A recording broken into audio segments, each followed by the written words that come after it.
During lunch, when majority of the people had left the precincts of the assembly to go for lunch in order to be prepared to come for the afternoon session, we had commotion outside where the demonstrators were going, walking up and down the main road to Nairobi.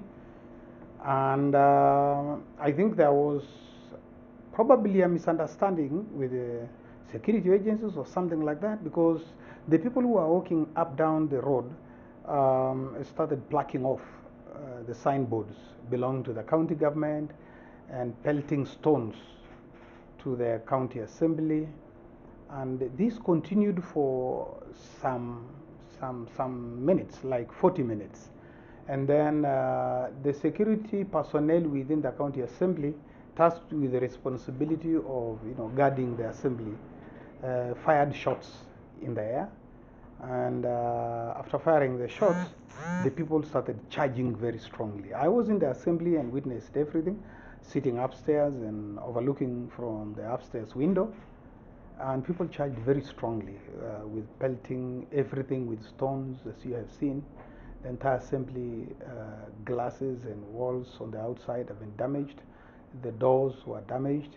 Eventually, the entire team of demonstrators came into the county assembly premises, vandalized, broke several doors, and lots of gadgets were taken. The server room was forcefully entered. The door was broken. Some of the gadgets and parts of the servers are missing. Several iPads, laptops, including laptops that are having very critical and crucial information.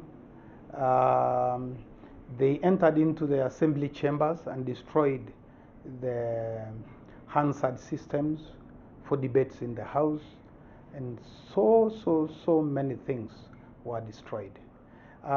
We have called for people from our infrastructure department to come and assess the damage of the buildings and all the furniture. And they have already been here.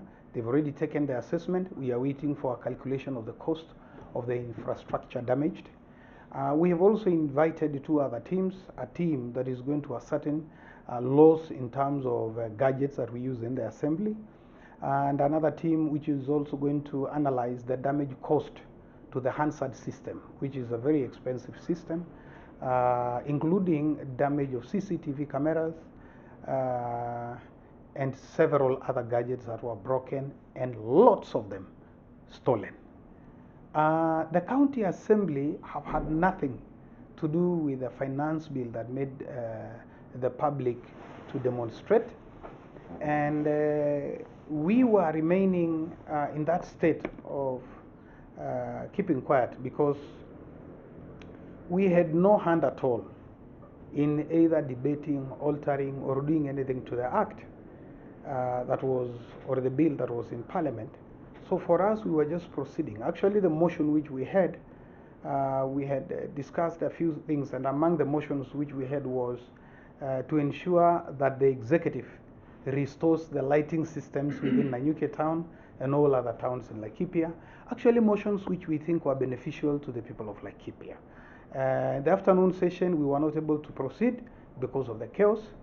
So as the speaker, I had to invoke the standing orders, especially order number 1, standing order number 1, to suspend the assembly until today.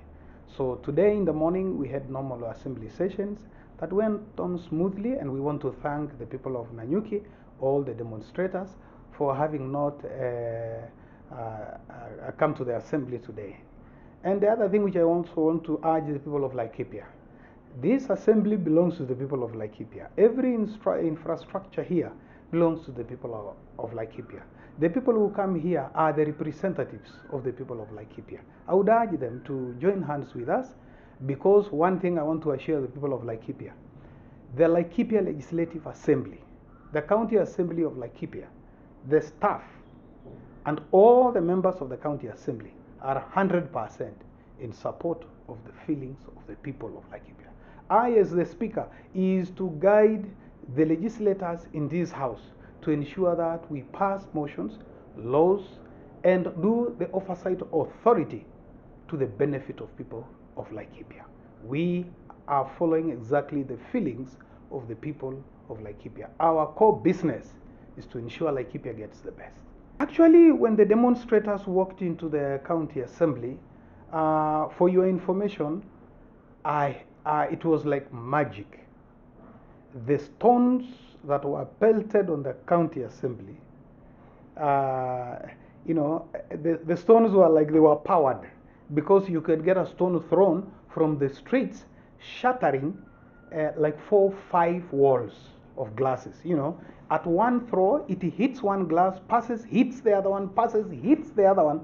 Stones were found here in my office. And if you go from here, there are 4 glass partitions in different areas. And one stone could come all the way to my office and to the rest of the offices. So when these demonstrators came in, they basically broke all the vehicles, the windows and glasses of all the vehicles that were parked in, which majority were for the members of the county assembly and the staff, their personal vehicles. Somehow it just coincided when we were closing the year, and some of our vehicles, we took them out for service, taking them out for service. So the few cars which were here, vehicles including the cruisers, were broken. Their windows were shattered, some windscreens were shattered, and it's a great loss.